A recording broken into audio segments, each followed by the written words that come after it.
What up, Buzz? You tapped in? Okay, Goose, you tapped in too? All right, Chicago, y'all tapped in? All right, boys, let's crack 'em. Feel like Mike in the fourth with the ball in my hands and I'm taking a shot. I'm the king in the madhouse on Madison, whether I make it or not. Now the crowd going crazy, they watching the play and I'm watching the clock. Got my shot in the air and the buzzer go off and I'm watching it drop. This team did things, MJ shot City 6 rings. D-Rose too big, too fast, too strong, history. And we good on that, put Jilla on the track and we good on wax. 3, 2, 1, everybody say Bulls on tap, Bulls on tap. Our city pretty and gritty, Benny the bull in the crowd getting hyper and litty. Me, I'm so drippy, it's slippery, nothing offends me. Banners on banners, we winners. We got the stats in the news, go and subscribe. Hang out with Buzzy and Goose, tapping with us, we the truth. Jilla just murdered the booth.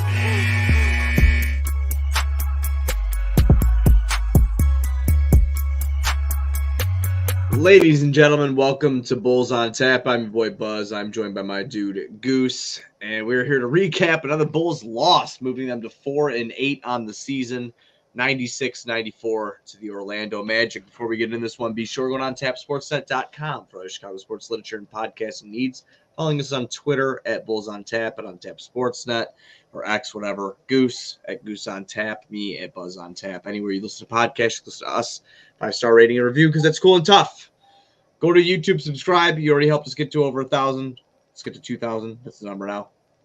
Goose, I don't even understand what really just happened in this game. So we were basically just beat the shit out of in the first half. Quarters. Yes. Most uninspiring first half I have seen the Bulls play in a long time. This current team, the most uninspiring I've ever watched them play. No DeMar tonight. Obviously, this game is following the Shams report that both the Bulls and Zach's camps are both more open to a trade than they ever have been. A lot of that pregame talk, and it really came out. And Zach, it's not like Zach looked disengaged. If anything, it looked like he might have been letting the emotions of it all kind of get the best of him and trying too hard. And really didn't find his groove until the fourth quarter, and was able to tie this game up. But Banchero hits that game winner, and it's really just a full circle loss. Like, this is the team that you traded a bunch of assets to for Nikola Vucevic. They sucked like they planned to after trading their star player. Used the assets that they got from us, and they got lottery lucky. And they're already looking like they have a potential better team than what you were able to put together by going all in around Zach LaVine. So, before we hopped on the air, I joked about, I said I wanted close, watchable games that resulted in losing by a bucket, but the beginning of this game wasn't very watchable at all. No, it wasn't. Now I want to ask you about Zach's performance in your opinion, and anybody else in the comment section, feel free to put yours in there because I'm curious. I know you said you didn't think. Did you say you didn't think he looked disengaged, or no? I don't feel like he was disengaged. I feel like the emotions of it resulted in bad, sloppy, just poor shooting, and he even missed a pretty clear, wide open dunk that he kind of laughed about. So I think the emotions were definitely messing with his game in his head, but it didn't look like he was disengaged. It didn't look like he had checked out, in my opinion. Okay, so I obviously he was out there, so you have to be somewhat engaged, right? Where I kind of have him is I don't really think that. I guess you could say, yeah, the emotions did something to him. He just looks like he doesn't want to be there. I don't know how to put that in a way of, like the guy looked defeated. Is that a good word? I mean, the whole Bulls offense looked defeated because DeMar was not there. I thought in my mind, initiator and ball handler, and that was not present at all tonight. I really thought that he was going to take the moment to be like, since DeMar was out, right? Like, take that moment to be like, yeah, did y'all forget? Like, going at Kali, like, hey, man, DeMar's Batman, right? Like, like, no, I'm fucking Bat. Like, that's what I kind of thought maybe. was going to happen. And I'll tell you what, I was just kind of I was disappointed in the whole performance. I mean, even coming out in the fourth quarter is like, yeah, but it's a tick. I mean, I'm sorry, this is a typical Zach LaVine line in 2024 or 2023, 2024. He just makes it respectable enough when you look at the box score. Because that game, he looked horrible the whole time. Yep, until the end when he was hitting those, they were very clutch shots. They were huge shots. Like, you're not wrong, they were, but like leading up to that, it was. I mean, the Bulls two different have people been down the way that they were if he had a better game in the first three quarters. But no, it felt more to me like he was almost trying too hard to showcase his individual abilities to get his ass out of here, as opposed to playing within the system. It wasn't excessive to the point where it was obvious, but I do feel like the poor play was a result of him over pressing and maybe trying to do what you were saying with DeMar out, but clearly wasn't able to just turn that switch on in this game against the Magic. And, you know, it's a home game against a team that probably is better than you at this point. But also on paper and in theory and reality for what you're built for, this is a team that you can't lose to. And this is a home game. And we talked about this big home stretch on the last show. If they embarrass themselves to a certain degree on this home stretch where it really is your only opportunity to salvage your season before they really do start heavily debating shipping pieces off, this was horrible. And you could see it for Billy too. Like, Billy was frustrated early. We did see Julian Phillips in the first quarter, which was interesting. I wonder how that makes Dalen Terry feel in street clothes, knowing that the guy that got drafted after him is getting opportunity ahead of him already. It's absolutely wild that Julian Phillips, second round pick, he and I'll say this jumped Dalen Terry. He looks good getting up and down the floor, but other than that, Billy pulled him after he airballed that three, and we didn't see him again. We didn't. You know, that's what's wild about Dalen Terry. Before I even get into that whole thing, I want to touch on the stars here for a second. Vooch against his old team, not a real threat. I mean, listen, man, I feel like Vooch should be fucking him up. And he had like 5 fouls in the third quarter as well. Right. Vooch did not look good. He had that cool little dunk. This was I don't even know how to explain. Like, this is the worst performance I've just seen them have. Let's get into the trade rumors. I can't even fucking talk about this game. Paolo Banchero is the real deal. The game winner. We have to talk about this part. Kendall Gill was going off on Vooch for not stepping up and really trying to combat that last shot there. What was your opinion on that? I mean, Alex Caruso's 6'5", Banchero's an elite power forward that's probably 260.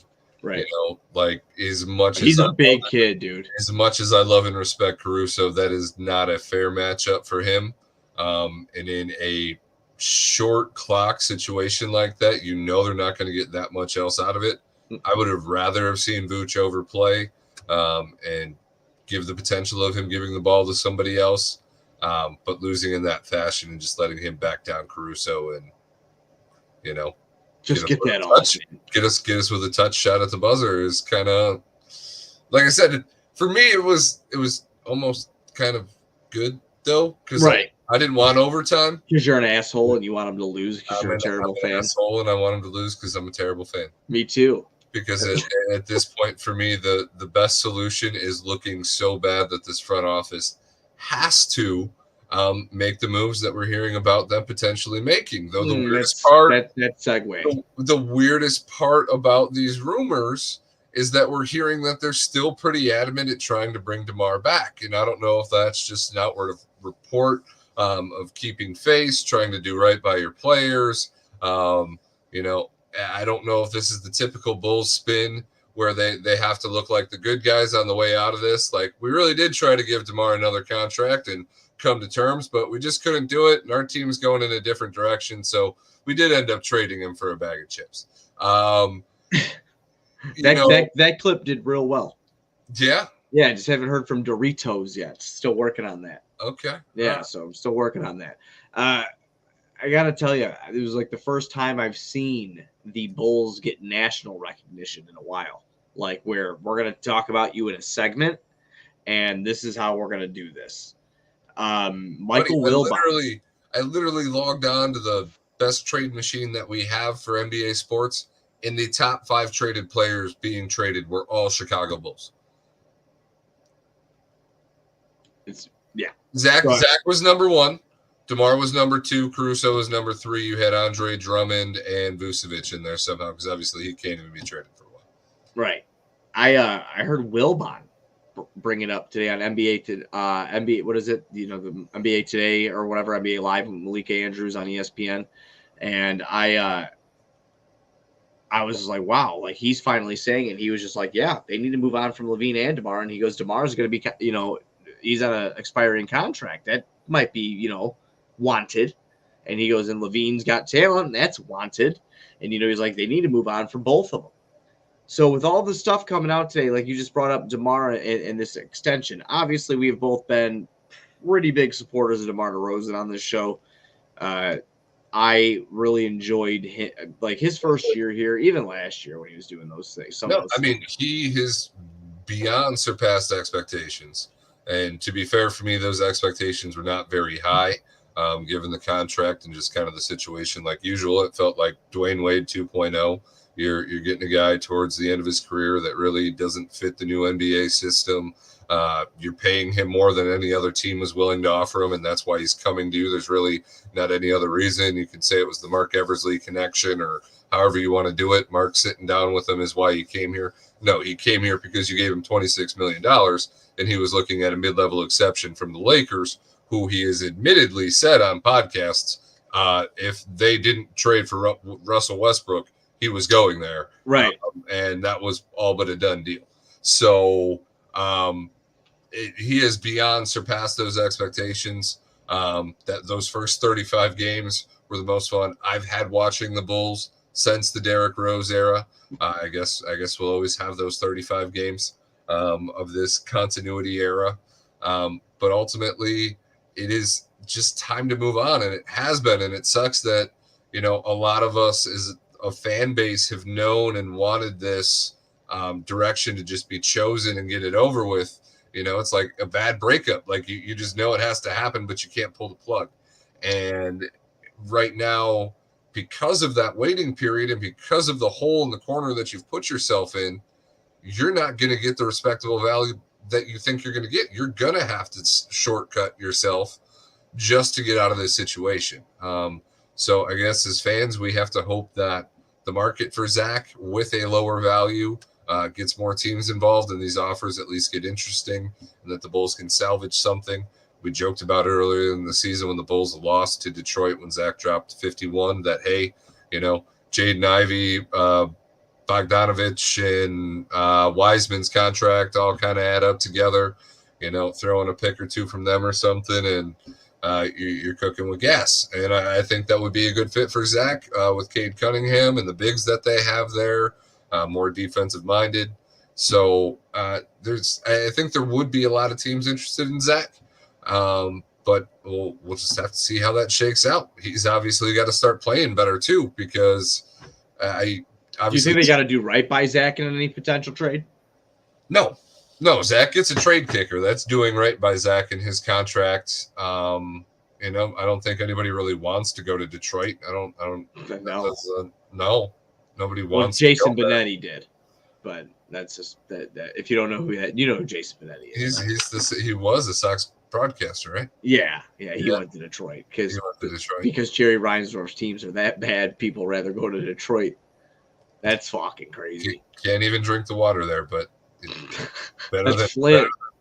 Better either way. That's Flint. I still wouldn't touch the water. Man, fuck that water, dude. People drink fucking water in Detroit.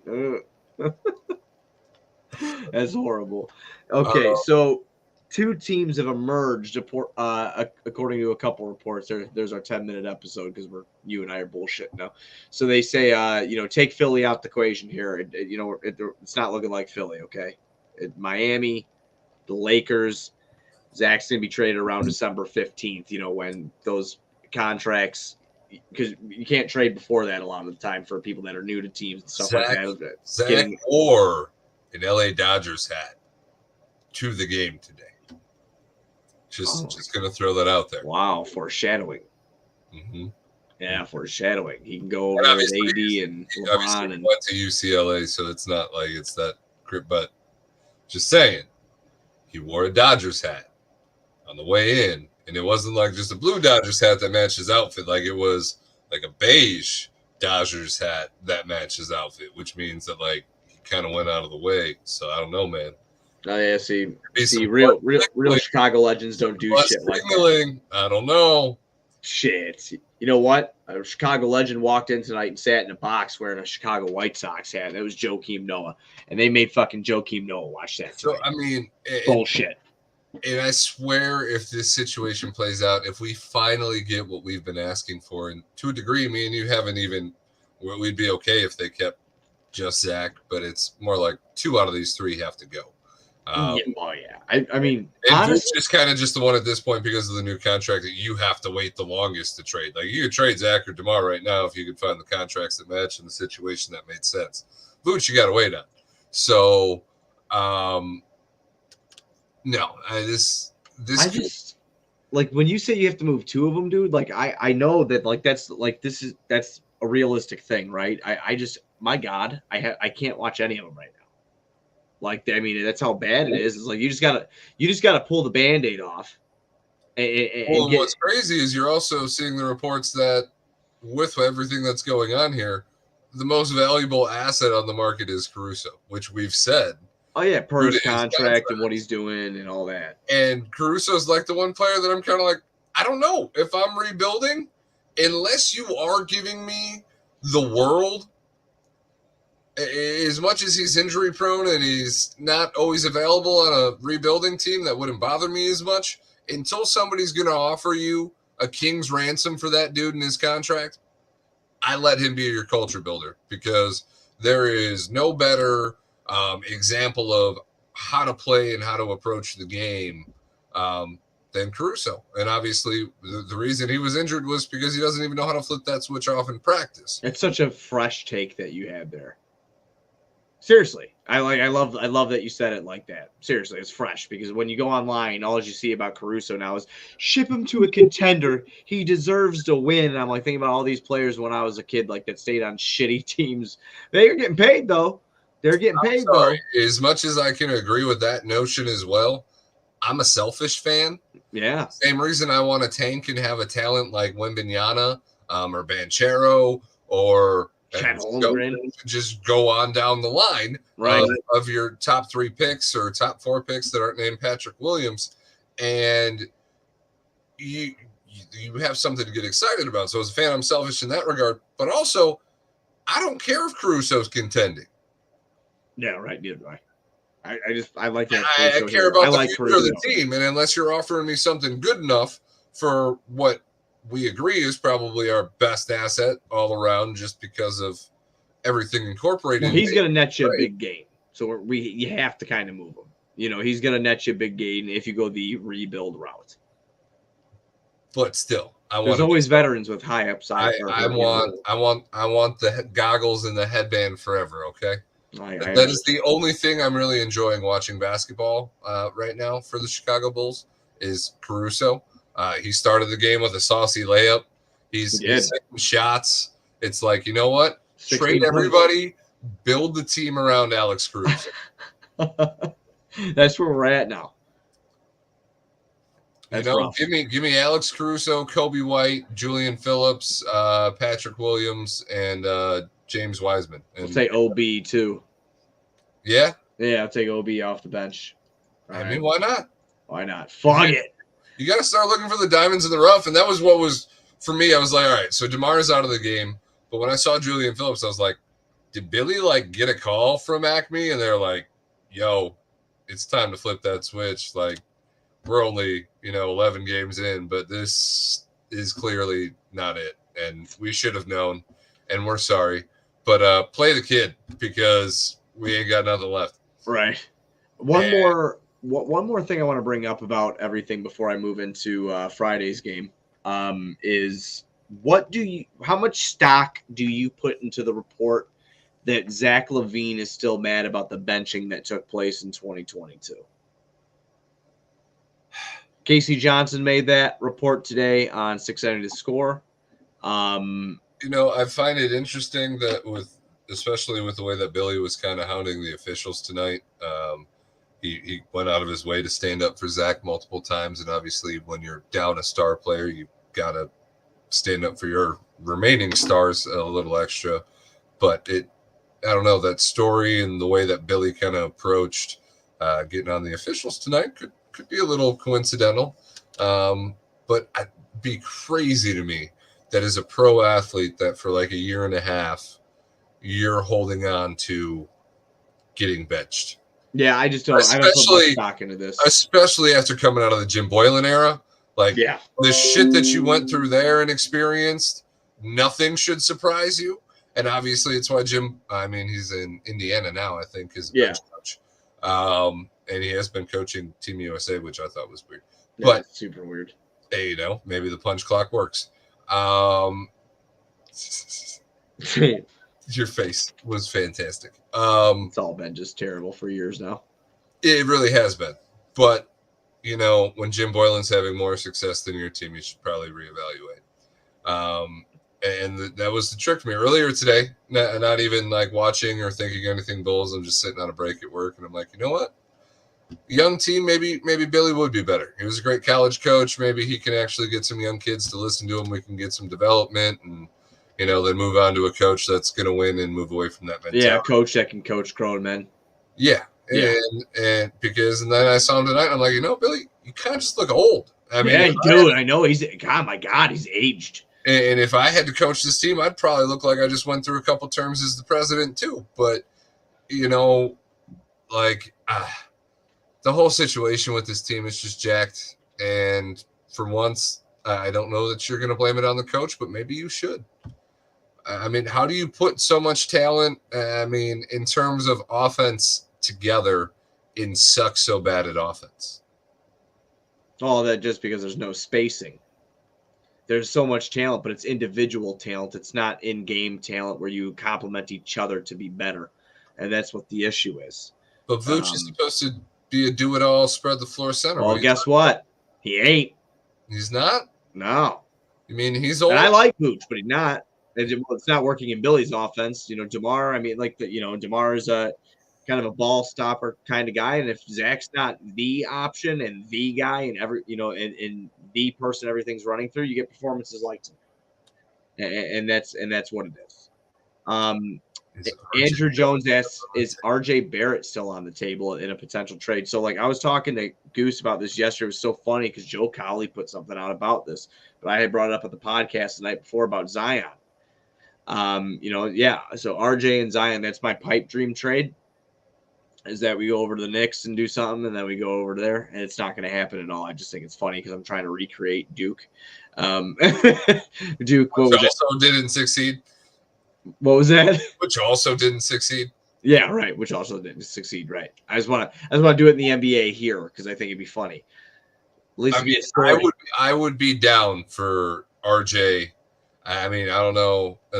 We might end up with Cam Reddish if we Reddish and fucking Zion. Because I don't know what else the Lakers are going to send, and that is the worst outcome in this scenario for me is Zach LaVine go to the Lakers, because then I have to watch what we watch every year, and that is the Lakers improving their roster without giving up damn near anything. So that's my worst case scenario. I hope RJ Barrett is still available. Because as much as people are not really that high on him at this point, I like RJ. I still think he's the kind of piece that you have to be looking for in a deal like this, and just hope that a change of scenery and not being under Tibbs is something that works for him, and hope that coming from Tibbs, maybe he's learned some shit before he gets away from the abuse. So RJ's got to be the kind of asset that you're kind of expecting in a Zach trade, especially with the contract. I think we're going to be real down because I don't think we're going to get a high upside young player like that. I think you're being real let down by what the return's going to be. I think all the Bulls Nation is going to be a lot, very let down on what this return's going to be. And then they're going to go nuts. They're going to go nuts on Acme and be like, "Oh, I can't believe this," which it is their fault. But I can't believe this is the kind of return they got. What a terrible trade. But there's not going to be teams trying to fucking vie up and ready to give their left nuts. No, the fact that Philly is already kind of being counted out after getting those assets for Harden with the intentions of going and getting somebody is kind of. Well, yeah. Why do they need to get another guard? You see what happens when Zach's not. Look what Tyrese Maxey's doing over there. They don't need another fucking guard lighting it up like that. They have Tyrese Maxey and Joel Embiid. Go get somebody else. Go get somebody like a wing that complements them. And the only guy out there is OG, really, that's available. Yeah. And Masai wants the holy grail for him, too. So right. Which is so – I get it. No, I get it. He's good. He's good. And for the same reason that these two-way elite wings just don't grow on trees. And it seems to be like what every team's missing. It's something that we haven't had since like Luol Deng. Man, absolutely brutal. Luol Deng. I miss Deng. I miss Deng. Good old reliable. He was. Until we all killed him. Couple team stats for the night. So Orlando shot 39% from the field. So did the Bulls. They were closer to 40%. The Bulls shot 27% from 3 on 33 attempts. Orlando started the game 1 for 11. Yep. Orlando shot 28% on 8 of 28. The Bulls out rebounded them 53 to 46. The Bulls turned the ball over 19 times. Holy shit! Yes, we did. We still lost the game. Yep. Points in the paint, dead, pretty much even. 44 for Magic, 46 for us. Largest lead, 19 for the Magic, 3 for the Bulls. So they were bad the whole time, and that's going to segue into our next matchup against the Orlando Magic, but in NBA in-season tournament play. Woo! So if the Magic come out and play with any sort of intensity like they didn't do tonight, now they were very lazy tonight. They play how they've actually started the season off a little bit more crisp. They were on a back-to-back tonight as well. Right. They were a little bit more, but they're young. But they're a little bit more crisp. Oh, that still does it for the Bulls. It still makes it 10 times worse. You lost to the Magic at home, coming off of a back-to-back. It does, man. It makes it a lot worse. It does make it a lot worse. So if they come out after a night of rest on Friday, this team has played way better than it performed tonight. I think you've watched enough to know that as well as I. Bulls need to come out and really take this thing seriously. So if they want to win it. If not, I really don't care. We'll be here regardless. So that is the next matchup Friday against the Magic in season tournament play. Goose, we talked almost a half hour in what I thought was going to be a 10-minute episode because I was pretty much done with this squad. You got any closing thoughts before we get out of here? No. Let this shit keep burning to the ground, and let's get this inevitable train wreck out of the way and see what we're left with in the remains of it. Because, like you said, the value that we want for Zach LaVine probably is not going to be what we get. And the value for DeMar is probably similar given the contract situation, unless the Bulls are willing to take on a horrible contract elsewhere to move DeMar. No, I want to watch this team continue to fail miserably despite their excessive continuity, just because I feel that pushes us closer to where we need to be to see what needs to happen. And that's to get Mark and AK to let go of their first baby here and accept that this was just a complete and utter disaster without Lonzo. And I guess if that's enough to allow them to keep their jobs and keep doing this. But we know how the Bulls organization operates up top there. They generally grab somebody and they latch onto them for a very long time, regardless of the outcomes at hand. So loyalty, continuity. It is. It's funny how people love players being loyal to organizations, right? But nobody ever talks about an owner being loyal to his front office in a good way. So because it's not, Jerry. It's fucking bad when they're bad. There. All right. Sorry. There was an outburst there. I fucking kind of lost it a little bit. All right. Fuck it. We're done. We'll see you Friday after the Bulls take on the Magic. You know where to go. It's on tapsportsnet.com. You know what to subscribe to. It's on Tap Sportsnet on YouTube. Goose and I will be back on Friday after the in-season tournament game. God willing, after a victory or a loss and some beers. Fuck it. Let's go.